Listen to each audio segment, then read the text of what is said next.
Assalamualaikum, Sampurasun, Trampes. Tribuners.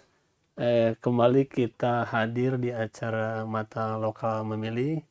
Kali ini kita kedatangan tamu istimewa. Beliau seorang seniman, budayawan yang puluhan tahun menggeluti seni angklung. Siapakah dia? Kita kedatangan Kang Taufik Hidayat Pujo. Kang, Kang Isan, saya. cuaca ada tiris. Apapun yang terjadi, hujan tidak hujan harus disyukuri. Kang, teman-teman pemirsa, kita akan berbincang tentang angklung dan profil Akang ke depan seperti apa gitu ya. Kita mulai dari gini, Kang.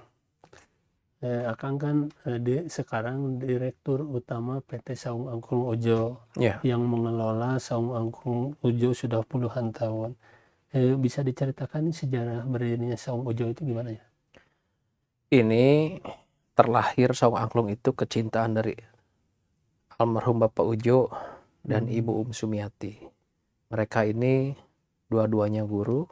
Mereka tentu cinta terhadap pendidikan, cinta terhadap seni tradisional, juga cinta terhadap alam lingkungannya. Jadi mereka berdua bercita-cita ingin mengharmonikan tiga hal tersebut.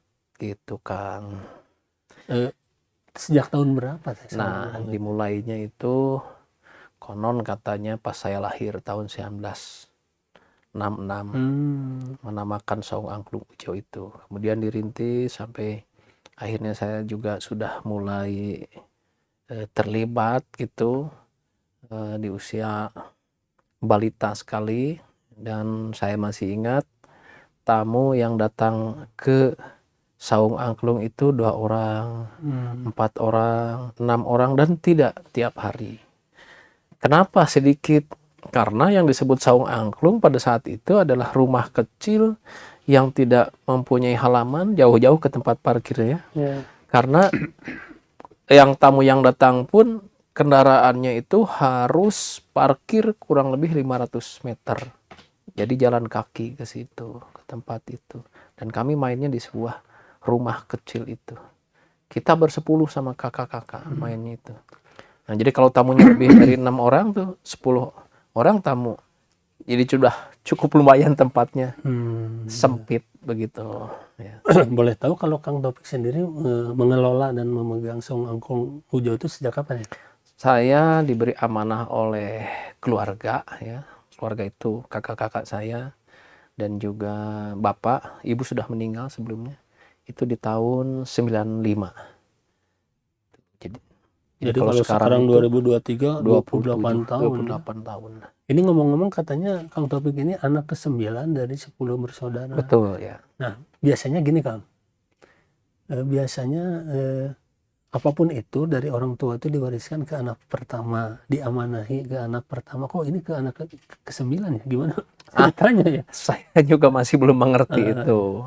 Ya, kenapa saya yang diberi amanah bahkan oleh semua gitu. Tetapi mungkin saya ini cukup bandel di masa kecilnya. Mungkin untuk ngurus Saung Angklung ini butuh orang yang bandel gitu. Artinya tidak cepat menyerah dan terus kalau ingin sesuatu itu dengan melakukan dengan keras lah, dengan perjuangan, saya kira. Jadi Bapak melihat potensi itu mungkin ya? Mungkin saya nggak menanyakan langsung gitu, tapi memang di penghujung gitu, sebelum saya menjabat amanah itu pun, Bapak itu bagi saya bukan hanya seorang bapak, tapi beliau juga seorang guru dan sahabat, kan.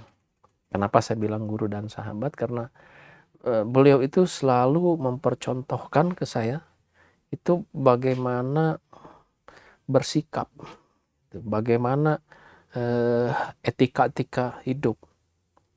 Tentu dengan dengan berkesenian yang memang nyambung. Kemudian juga Bapak itu seringkali juga berdiskusi dan bertanya. Kalau ada sesuatu yang mungkin menjadi bahan-bahan pemikirannya, itu hebatnya luar biasanya Bapak ya. Usianya yang sudah sangat jauh dengan saya gitu. Tapi dia tuh bukan orang yang sombong dan angkuh. Beliau tuh sangat wise.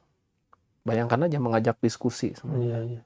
Meskipun saya sebelumnya dapat pelajaran yang luar biasa. Zaman dulu fisik itu kan udah nggak aneh ya. Tapi belakangan beliau sangat wise begitu. Kang, ketika mendapat kepercayaan dari Pak Ujo Ngalegena saat itu ya tahun 95, dalam bayangan Akang itu Saung Ujo tuh mau digimanain sih gitu nah.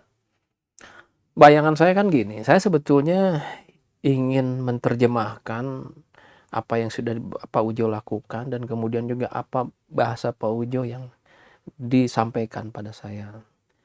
Bahasa Garutnya itu begini, keep the old one, create the new ones gitu ya. Atau bahasa Jermannya mah sono geget kanu heubeul,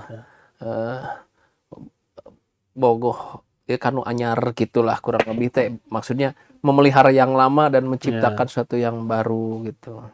Terus dari tahun 95 sampai sekarang 28 tahun ya.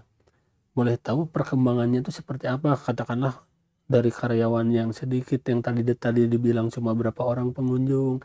Sekarang gimana nih perkembangannya, karyawannya berapa, pengunjungnya per hari berapa, terus yang apa, terus di Saung Ujo sekarang tuh ada apa aja sih? Gitu. Ya, dulu kan Bapak dan Ibu itu sebuah pasangan yang luar biasa menurut saya.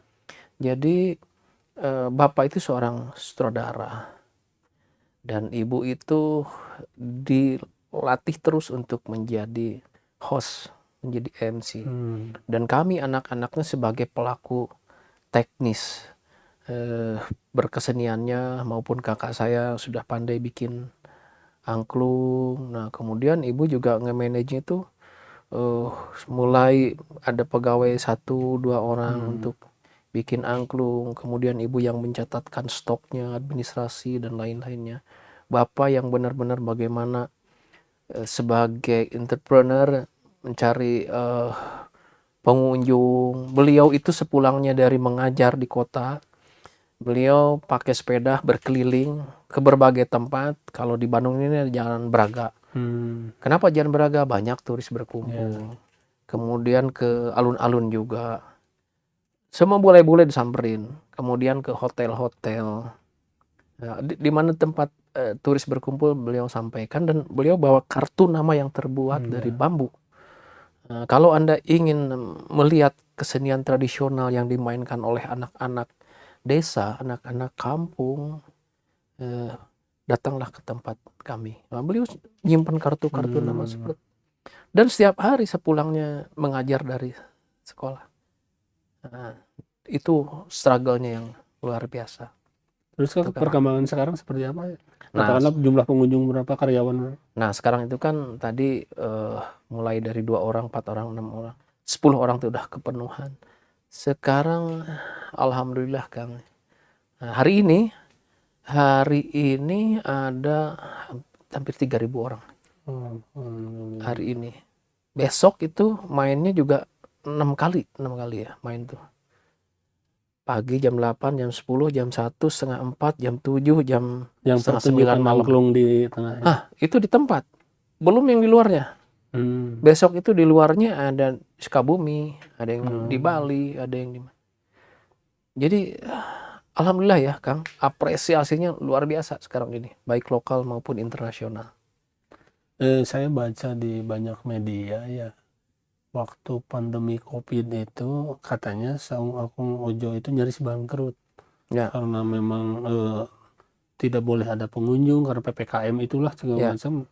Bisa diceritakan waktu zaman pandemi gimana? Ya itu peristiwa yang sangat perih bagi kami ya. Bagaimana kami kesulitan untuk bisa bertahan karena bayangkan ya, yang sebelum COVID itu sudah mulai hampir 2.000-an per hari ya, tiba-tiba 2 orang pun kan tidak boleh. Dan waktunya bukan sebulan 2 bulan, hampir 2 tahun. Ya tabungan habis, kendaraan habis, bahkan sempat listrik tidak bisa bayar dicabut. Jadi saya tuh setiap akhir bulan tuh berpikir gimana ini ngegaji karyawan yang tinggal 1/4-nya dan gajinya seperempatnya. Dari total berapa orang? Dari total waktu itu hampir 300 ya. Iya. Tapi seluruhnya dengan pemain dan supplier itu 1.000 lebih kan. Iya.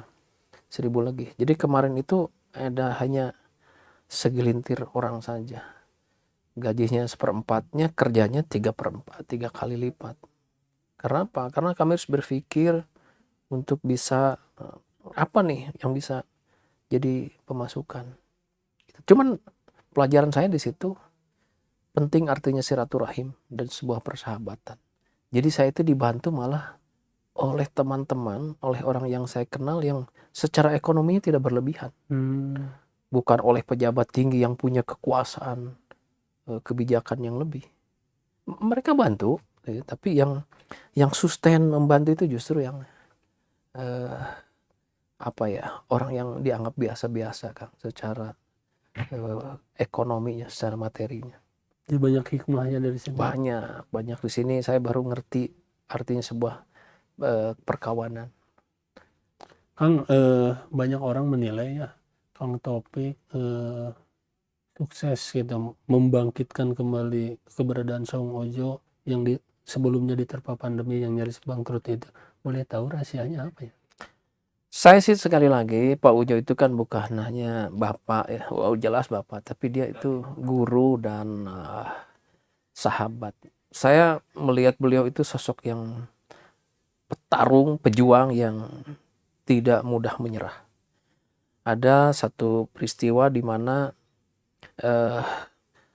tim saya disuruh nyari penari, 5 penari yang dulu PKL ke sebuah tempat yang tidak jelas nomor HP-nya dan di mana rumahnya. Tim saya menyerah, tapi oleh Pak Ujo hanya dalam kurun waktu setengah hari itu sudah terkumpul 5 orang itu. Yang bayangkan zaman dulu itu tidak ada HP. Saya pernah mengantar beliau mencari juru kawi dari mulai Cimahi yang sudah tidak jelas alamatnya juga, terus ke Sumedang sampai akhirnya dapat ketemu di Sumedang. Jam 1 malam Bapak pergi juga ke Sumedang untuk menanyakan satu not lagu, mulai dari nada dasar apa, mulai itu luar biasa. Saya melihat beliau begitu. Jadi saya mencontohkan berkaca dari semangatnya beliau, perjuangan beliau. Saya kira itulah yang membuat akhirnya Saung Angklung itu dengan berbagai cara ya bisa bertahan. Gitu. Kang, bicara angklung ya, dalam satu kata nih angklung ya. Menurut Kang Taufik apa sih angklung itu? Filosofinya segala macam. Pak Daeng Sutigna, gurunya Bapak itu, angklung itu mengandung 5M. Mudah, murah, mendidik, menarik, massal. Massal ini kan artinya sebuah kebersamaan, gotong royong. Nah, kemudian Pak Ujo juga menambah jadi meriah. Ya, saya kira dengan filosofi itu adalah ada unsur kebersamaan. Bahkan UNESCO memberi predikat angklung itu di sertifikatnya adalah Intangible Culture Heritage of Humanity come from Indonesia. Artinya sebuah kekayaan budaya tak benda itu yang punya nilai-nilai lah, yang untuk kemanusiaan dari Indonesia. Nah, angklung disurvei oleh mereka waktu ke Indonesia, khususnya di Saung Angklung, angklung hidup dan menghidupi. Saung Angklung hidup oleh masyarakatnya, kemudian masyarakat juga hidup oleh Saung Angklung. Dan di situ banyak terus datang, dan disitulah banyak sekali simbiose mutualistik yang sangat menguntungkan bari. Kang, masalah lainnya, dengar-dengar Kang Taufik sekarang mencalonkan diri sebagai anggota DPR RI ya? Ya, boleh dicalonkan, tapi sebenarnya saya kan dipinang lah, kurang lebih. Ya, bisa diceritakan gimana? Ya, saya sih sebetulnya sejujurnya saya tidak tertarik untuk politik praktis ya. Tetapi dengan berbagai pertimbangan akhirnya saya menerima itu. Kenapa? Karena apalagi sekarang dilihat perkembangannya, saya kira ya, kita ini memang perlu paham, perlu tahu tentang politik sehingga kita ini juga bisa bisa menentukan akan seperti apa negara kita ini. Itu Kang.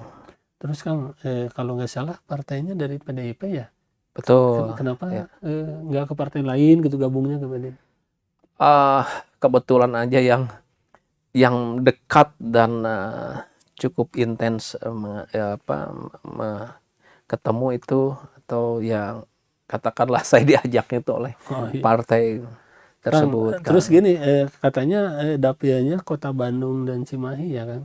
Ya. Itu banyak orang bilang ya dapil neraka itu susah tembus karena memang persaingannya ketat. Gimana Kang melihatnya? Tapi saya ingin jelaskan lagi ya, PDIP ternyata setelah masuk itu ternyata visi misinya itu luar biasa sebetulnya. Ya, lagu himnenya, lagu marsnya, menurut saya bagus ya. Menurut saya bagus. Nah, sekarang tadi apa pertanyaannya? Dapil 1 Nah, ya, dapil satu. neraka. Menurut saya sih tantangan ya. Tantangan ya. Karena sekali lagi ketika saya mulai terjun masuk dan mempelajari, oh ternyata memang perlu orang yang punya kapasitas bagus untuk Bandung dan Cimahi yang katakan itu dapil neraka. Karena sebenarnya berarti kan yang dipilih itu orang-orang bagus ya untuk bisa terlibat di pusat untuk pembuatan undang-undang. Seperti katakan ini banyak teman-teman yang bergerak di bidang seni juga gitu, yang ada benar politik ya. Itu kan setidak-tidaknya mereka juga orang populer lah yang mungkin juga punya kapasitas di situ. Nah, jadi saya sih tidak masalah dapil neraka, bahwa itu justru itu malah tantangan, dan di situ diuji kapasitas kita ya. Dan saya sih menghimbau ya, di dapil neraka ini sebut neraka ya, silakan masyarakat melihat rekam jejak kita semua ini gitu, supaya jangan salah milih. Artinya bisa jadi banyak yang prestasinya lebih bagus dari saya gitu kan. Nah, itu harus dilihat rekam jejaknya. Apakah nanti yang dipilih itu mampu juga menjadi calon mewakili kita gitu. Warga Bandung, warga Cimahi untuk mewakili Indonesia.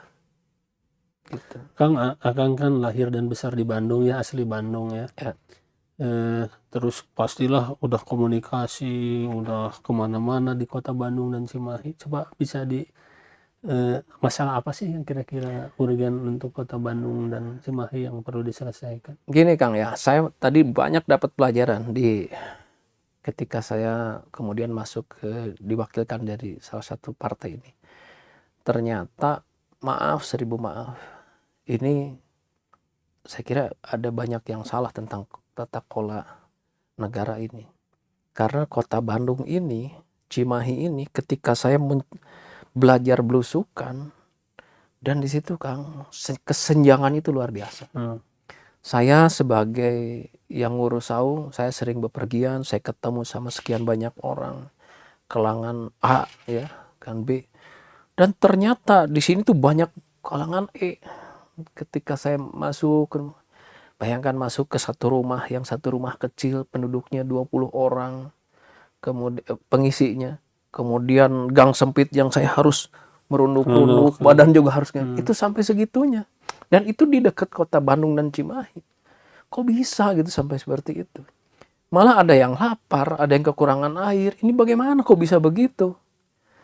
Sebetulnya kalau menurut saya, karena saya sekali lagi ya Kang, saya mengenal bagaimana kelas di atas, bagaimana kebijakan yang sebetulnya harus dilihat. Itu ternyata, waduh, saya kira tidak nyampe. Jadi kalau ada berita menurunnya kemiskinan, ya betul menurun Kang. Tapi menurunnya ke anak cucu kelihatannya. Karena apa? Karena dia tidak dapat pendidikan, dia tidak dapat kesehatan, ya akhirnya menurunlah turunan yang miskinnya itu. Kang, Saung Angklung Ujo juga dikenal pelestari lingkungan ya. Ya. Teduh, enak tempatnya. Dan Kang Taufik juga dikenal sebagai pencinta lingkungan. Gimana Anda melihat kondisi lingkungan di Bandung? Sebetulnya kan ini yang luar biasa juga ya. Lingkungan itu kalau kita pelihara itu indah sekali, Kang. Dan itu kita ini tidak bisa terlepas daripada lingkungan. Lingkungan adalah hidup kita. Kita sangat bergantung pada alam dan lingkungan ini. Nah, yang terjadi sekarang kan banyak kerusakan-kerusakan, Kang, tentang lingkungan. Sehingga memang saya alhamdulillah dapat amanah untuk mengurus satu titik juga yang berkaitan dengan pemeliharaan lingkungan.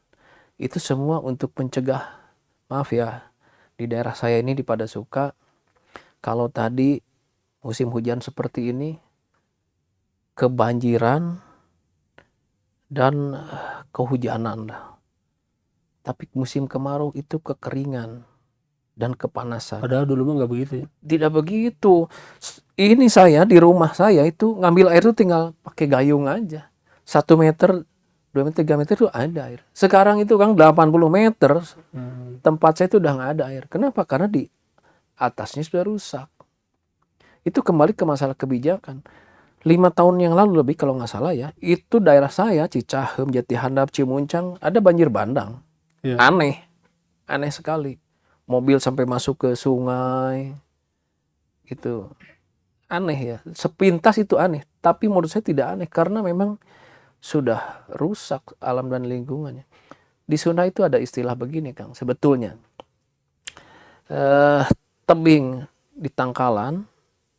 Dataran di Imahan. Legok di Balongan. Gitu. Jadi sekarang mah disikat semuanya jadi bangunan semua. Nggak ada nggak ada bukit, nggak ada datar, nggak ada legok gitu, nggak ada. Itu semuanya jadi bangunan. Lalu mau di mana air diamnya? Ini kan perlu kebijakan-kebijakan yang memihak untuk menjaga dari sifat rakus manusia. Itu maaf ya, kalau di gunung-gunung sana kan itu perumahan-perumahan yang sebenarnya pemilik perumahannya itu sudah kaya raya dan tinggal di nggak tahu di mana Gitu. Semenyan dulu dan sekarang. Betul. Yang merusak itu bukan penduduk setempat yang hanya kemampuan yang bikin rumah sedikit. Ya soal sedikit. Itu saya terus terang aja, saya nggak tahu nih beberapa waktu ke depan mudah-mudahan tidak terjadi bencana yang lebih besar. Tetapi akan terjadi seandainya siapa yang punya peran di situ, pemangku kebijakan dari pemerintah, legislatif atau apapun, tidak benar-benar menerapkan peraturan yang ada. Gitu. Kang, Akang kan puluhan tahun menggeluti seni tradisi ya. Gimana nih pendapat Akang ya? Untuk kaum milenial nih, kan gempuran budaya Korea nya luar biasa, gempuran budaya Baratnya. Ada harapan nggak nih milenial menyukai seni tradisi kita dan bisa dilestarikan ya? Ya, kita bicara bukan harapan ya, tapi harus ada tindakan. Artinya apa? Tadi saya kembali kebetulan saya juga kan dicalonkan ya. Semua pihak, masyarakat itu kan sebetulnya bagaimana peraturan-peraturan yang adanya. Peraturan juga kalau tidak dijaga gitu, itu juga percuma. Jadi menurut saya harusnya peraturan itu mengatur bagaimana misalkan seni tradisional lokal ini masuk mulai dari usia dini. PAUD lebih bagus gitu kan, atau SD, SMP itu paling tidak seperti itu. Baru kesananya mau budaya apa silakan gitu ya, muatan lokal di sekolahnya atau ekstra. Nah yang repot itu sekarang dari mulai ini sudah dibebaskan. Karena apa? Karena kita tidak paham bahwa seni dan budaya ini sesuatu yang sangat penting. Bagaimana Korea dan Cina itu sekarang sangat maju karena dia by design ya, by design ini. Itu by design-nya melalui kebudayaan. Mereka lebih maju. Kita malah itu tidak dianggap sesuatu yang penting, Kang. Padahal luar biasa nilainya. Luar biasa. Di kebudayaan kita tuh ada sebuah value, sebuah ilmu yang adiluhung yang sebetulnya itu kita juga punya sikap yang menjadi bagus lah. Ada moral, ada akhlak, ada segala macam itu di kebudayaan tuh ada, Kang. Jangan selalu memandang itu seni tradisional yang sifatnya seperti apa, musik dan tari-tarian, itu tidak seperti itu. Itu mah salah satu bagian yang ada di dalam Kang, kebudayaan. Akang kan lahir dan besar di Bandung. Coba bisa dijelaskan yang paling berkesan tentang Bandung itu apa sih? Saya bingung kalau saya bicara kesannya pada saat ini ya. Ya waktu dari kecil sampai sekarang gitu tentang Bandung itu apa? Terus bayangannya bakal seperti apa? Yang jelas kerasa banget perubahan Bandung dulu ketika saya kecil dan sekarang. Sekarang itu terus terang saja, udara juga sudah tidak nyaman. Ya karena tadi banyak kerusakan lingkungan. Kemudian juga attitude budaya lokal juga sudah sopan santunnya kurang, individualistiknya sudah sudah sangat terlihat, dengan tetangga juga sudah tidak saling mengenal. Saya ingat zaman dulu itu ketika bulan puasa masuk itu kita saling kirim makanan dengan tetangga tuh, saling kenal, menyambut bulan puasa tuh kita sangat bahagia. Aya nama hare-hare. Hare-hare sekarang mah ya tarawehan terus main kemana tuh sebaran tuh, wah, menyambut lebaran itu sesuatu yang sangat membahagiakan. Sekarang itu biasa aja lebaran itu, seperti enggak lebih dengan hari-hari, malah seolah-olah Valentine lebih ramai. Itu kan itu yang itu sebetulnya secara global ya, tapi di Bandung juga sangat luar biasa, Kang.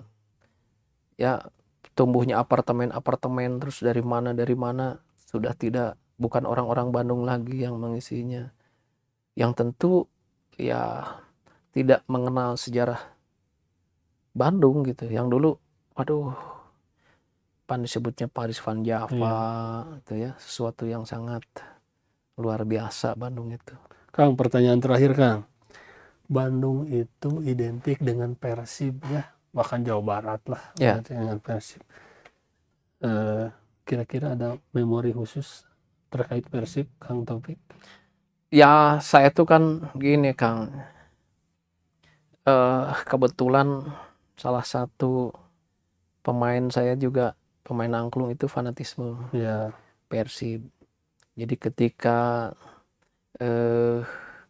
kami kalau main keluar itu bawa kaos Persib, bawa kaos Viking, bahkan ketika main di Swedia ini ada kebanggaan tersendiri. Jadi orang Swedia mengenal, he's from Indonesia kalau Bandung. Nah, kita masuk ke museum Viking di Swedia. Ada salah satu danau di situ, benar, dan kita ke sana dan itu wah, ini di tempat asli Vikingnya ya, supporter Persibnya tuh situ. Jadi kita bawa kaos Persib, kita bisa waktu itu tukeran kaos dengan Viking sana. Seru ya? Seru lah. Jadi dan hebatnya, meskipun memang tidak seperti sepak bola, tapi orang sana menjadi mengenal tentang Indonesia. Kayak Viking gitu. Dan ya saya banyak teman-teman senior juga dulu di Persib ini. Aduh, Kang Taufik, karena kita dibatasi waktu ini sebenarnya mah asik nih bincang-bincang nih. Tapi tetap saya nitip, Kang, karena tadi saya masuk ke wilayah politik, ya Kang. Saya pingin khususnya Gen Z, Gen Milenia, coba teruslah searching, cari sesuatu tentang dunia perpolitikan ini, khususnya sekarang ini untuk Indonesia yang sedang menghadapi pemilihan legislatif maupun presiden. Saya nitip untuk mempelajari rekam jejak semua calon-calon ataupun presiden itu supaya tidak salah pilih. Karena ini menentukan nasib kita semua, nasib kami. Kalau salah pilih, kasihan. Kasihan kita sendiri sama anak cucu kita. Mereka yang menanggung beban karena ketidakpedulian kita terhadap pemilih yang bagaimana kita asal milih. Hatur nuhun pisan ya kalau topik itu selingih nih.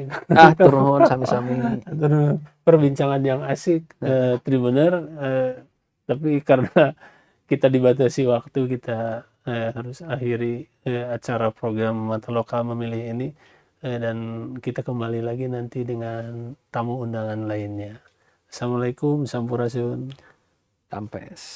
Download Tribun X sekarang, menghadirkan lokal menjadi Indonesia.